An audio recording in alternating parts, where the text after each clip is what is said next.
வீரப்பன் திருடன் என்றார்கள். வீரப்பனை திருடன் என்றால் ஜெயலலிதா கருணாநிதிக்கு என்ன பேர் என்று கேட்டேன். வாயை மூடிக்கொண்டு நின்று விட்டார்கள்.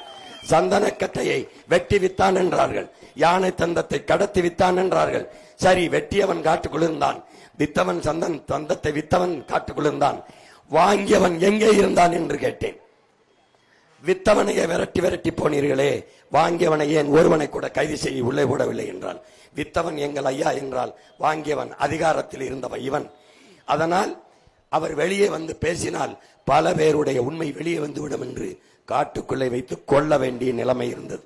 மோதி வெல்லாமல் மோரிலே விஷத்தை வைத்து கொன்று இறந்த பிணத்தை எடுத்து வந்து மீசையை வெட்டி வண்டியில ஏற்றி போய் துப்பாக்கி வச்சு தூரத்துட்டு ஆட்டு ரத்தத்தை பீச்சி விட்டு கொன்று விட்டோம் என்று பீத்தி கொண்ட கோழைகள் இந்த நாட்டிலே இன்னைக்கு எவனாவது சொல்ல முடியுமா?